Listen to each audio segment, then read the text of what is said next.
Sí, Adelante. bueno, buenas tardes. Eh, Trataré de ser muy breve.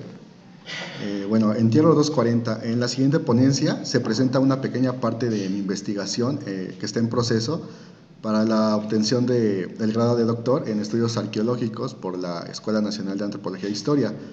Si bien aún faltan algunas fuentes históricas por revisar, gran parte del material arqueológico existente a la fecha hasta hoy ha sido recopilado y analizado, tratando de enfocarlo a una mirada criptojudía. En el año 2015 se llevó a cabo un proyecto de salvamento arqueológico en el predio ubicado en la avenida Paseo de la Reforma número 159 de la colonia Guerrero, dirigido por el arqueólogo Jorge Arturo Talavera González.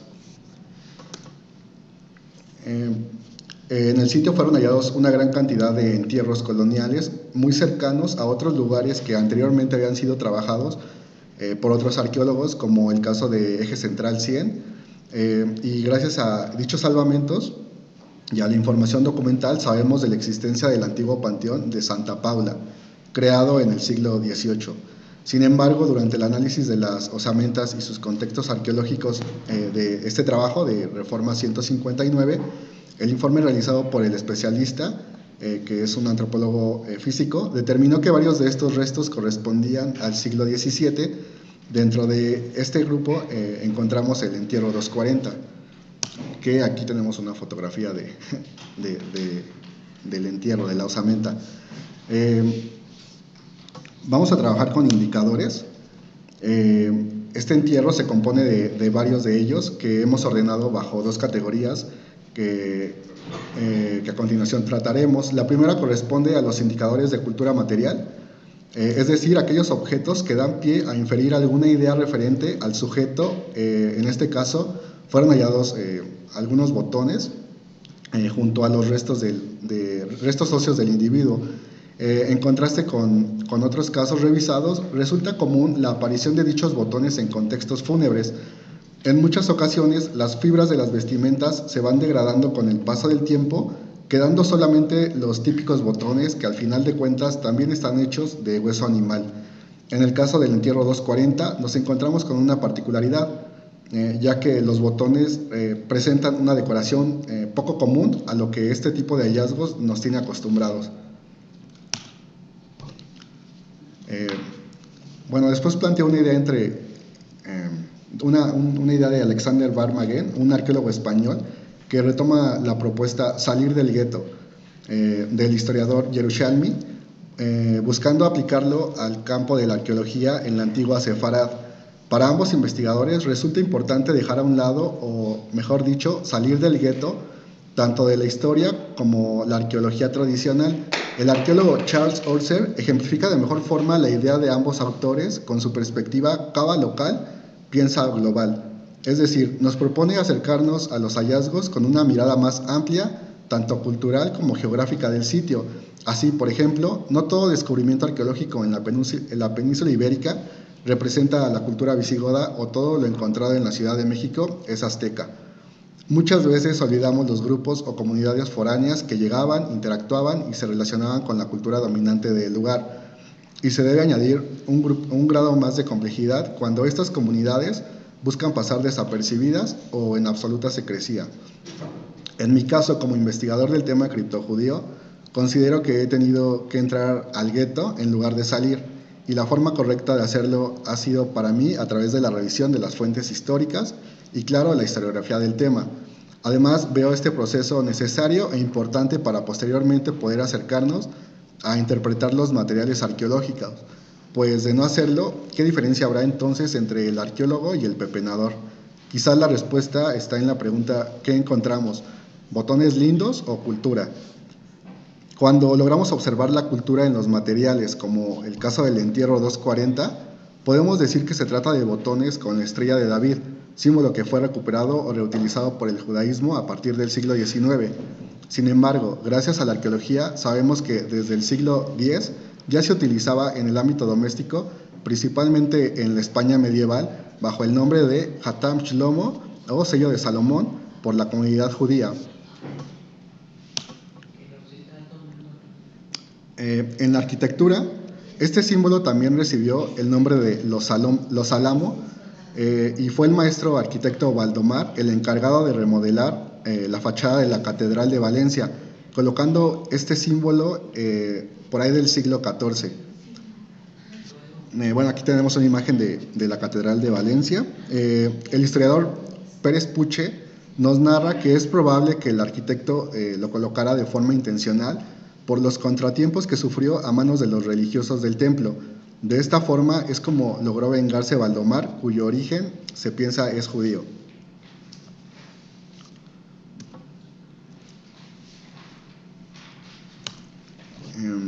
Bueno, como hallazgos paralelos a la cultura material que tenemos de Reforma 159, las fuentes documentales nos ayudan a poder interpretar otros contextos fúnebres similares a este entierro, que si bien no son tan claros como este, sí nos ayudan a comprender un poco más las costumbres funerarias de la comunidad. Por ejemplo, durante los trabajos de salvamento que corresponden al antiguo templo de Santa Isabel y que hoy alberga el estacionamiento de Bellas Artes en la calle de Juárez y Eje Central, fue encontrado por el arqueólogo Juan Carlos Campos Varela restos textiles donde bien se puede ver las huellas de un rosario colocado en el difunto. Esta práctica es más común observarla en este tipo de contextos y nos remitimos a ella partiendo de un suceso conocido, el cual es el entierro de Blanca Enríquez.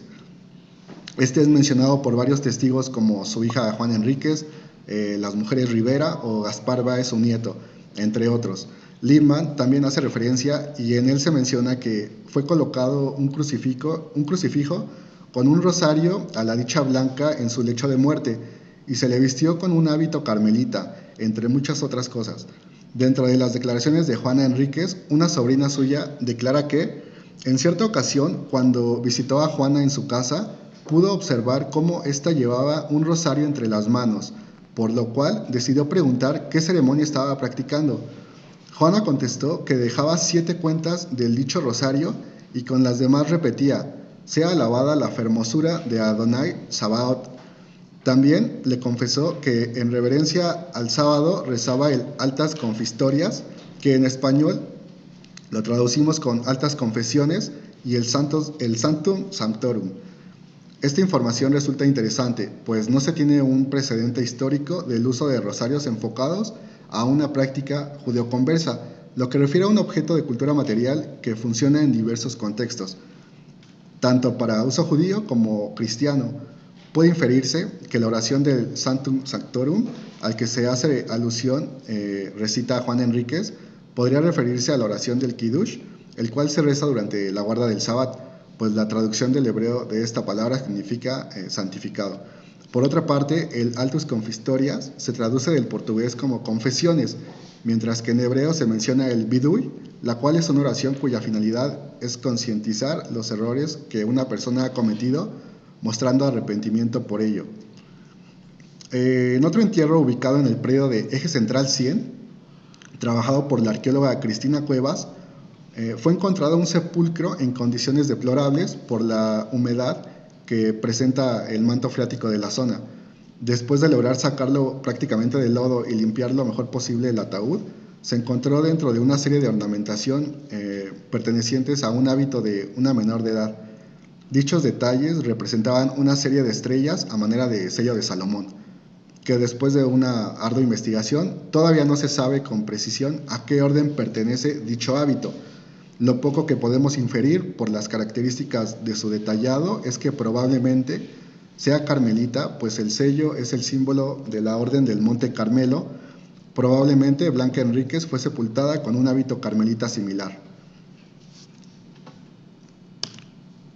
Bueno, en cuanto a los restos óseos, la segunda categoría planteada, analizamos este entierro y bueno, primeramente se vio que presenta hiperostosis porótico ligera, que de acuerdo con investigadores está relacionado con problemas de anemia durante la infancia y suelen verse reflejados en partes del cráneo como la bóveda y las órbitas oculares.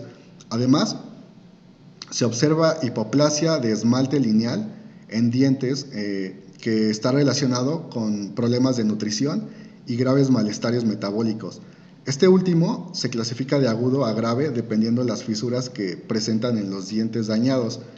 La periodontitis es otro daño presentado que en general se manifiesta con la caída de dientes a partir de inflamaciones en la gingival, esto causado principalmente por una mala higiene, pero también representa un factor de riesgo para el desarrollo de otras enfermedades como problemas cardiovasculares, diabetes u osteoporosis.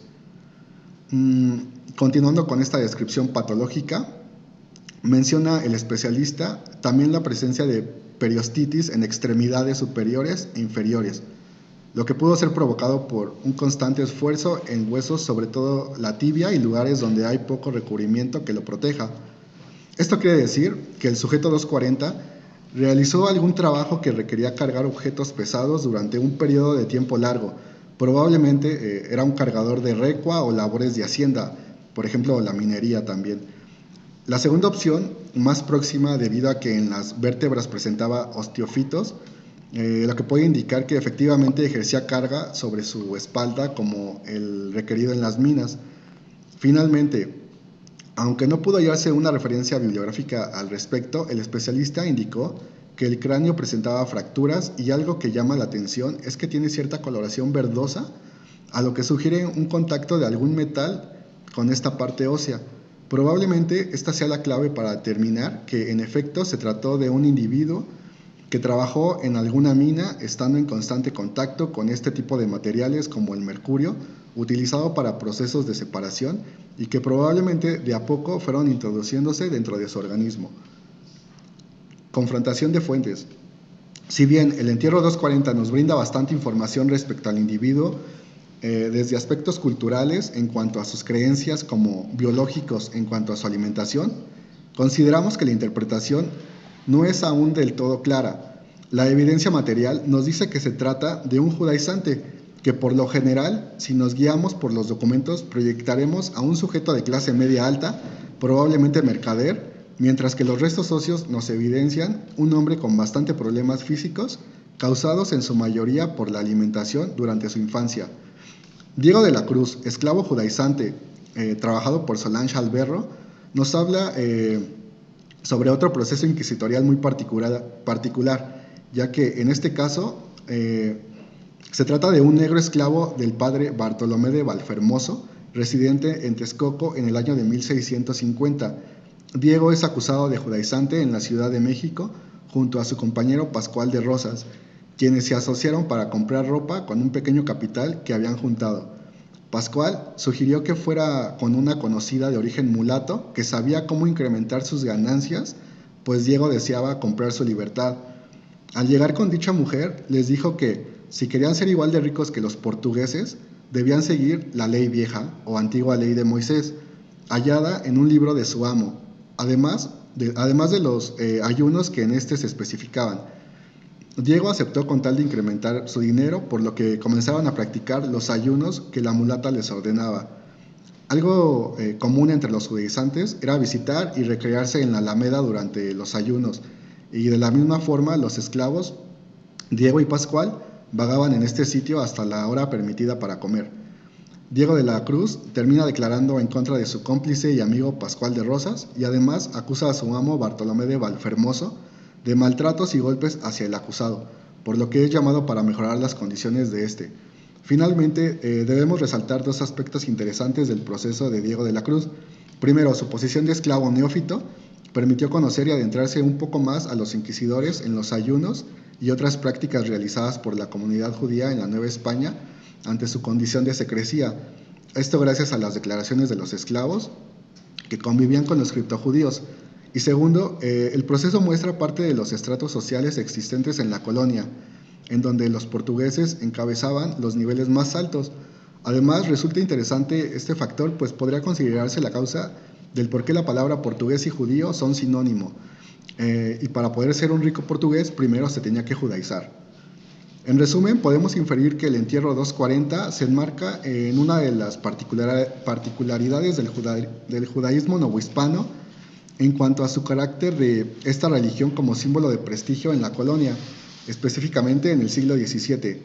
Bien vale volver a mencionar el caso de Diego de la Cruz, ya que por las características y patologías que presentan sus restos óseos analizados, bien pudo tratarse de un creyente de la categoría de Diego de la Cruz, pues fue un esclavo durante toda su vida y al conseguir su libertad trató de acercarse a un grupo acomodado económicamente.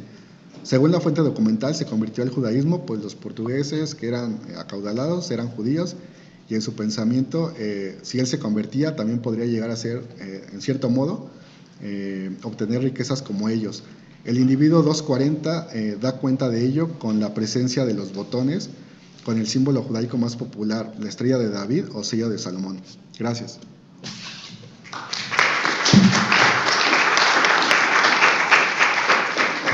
Creo que se oye mejor, ya nos evitamos ahí como ruidos. Gracias.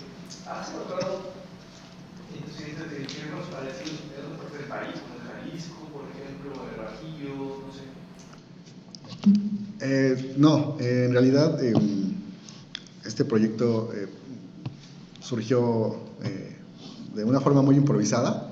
Yo trabajaba Tasco, entonces por cuestiones de pandemia no nos permitieron salir, por eso fue que me centré en la Ciudad de México, pero sí hay algunos indicios por ahí que he encontrado, que me han comentado de presencia material en otros estados, sobre todo en el norte del país, y no dudo en que pueda salir por ahí, porque en los documentos igual lo narra, ¿no? Que andaban en Sayula, en Guadalajara, en Guanajuato. Entonces sí creo que es muy probable que pueda salir por ahí algo. Muy bien. Por acá. Sí, adelante. ¿Tienes alguna hipótesis de por qué hay vestimentas carmelitas en toda otra orden religiosa? Bueno, lo que se ha trabajado en la historiografía es que la orden del Carmelo, por su como relación que tiene con, eh, con el profeta Elías, con todo esto. Entonces, al parecer no era como tan grave judaizar de esa forma, a diferencia de otro tipo de órdenes, ¿no? Es eso. Sí, de hecho, muchos de los rituales mortuorios entre la colectividad del siglo XVII, de 1640, y digamos la década que le sigue, los enterraban justo en esta iglesia de los del Carmen. Del Carmen, exactamente, porque tenía cierta afinidad que estaba escrita en las escrituras, entonces, bueno, pues estaban más apegados a esta línea religiosa, ¿no? Entonces, bueno, pues un poco entre esta prohibición, como no tenían cementerios, pues tenían que optar justamente por estas órdenes religiosas para poder llegar a enterrarlos ahí. Entonces, como que sí convenían entre ellos, que esa era la orden más pertinente para su religión. Sí, Liebman habla del Carmelo, bueno, del hábito de los carmelitas, y dice esto para las mujeres, ¿no? Pero para los hombres refiere a el hábito franciscano, aunque ya como que no aborda mucho, pero dice que es como la regla, ¿no? O la constante. ¿Quién lo dice? Seymour Liebman. Ah. Sí, sería interesante hacer una investigación por qué una orden religiosa tiene que ver con los hombres y otra orden para las mujeres, ¿no? Sí. Muy bien, por ahí teníamos otra allá atrás. Buenas tardes, felicidades Diego, muy interesante la propuesta. Me llama la atención, igual regresando un poco al izquierdo de Blanca Enríquez con este punto del hábito carmelita. Yo estoy trabajando a nivel de la FARC del siglo XVII también en relación con los judíos. Entonces, en los documentos que reviso, del proceso de la FARC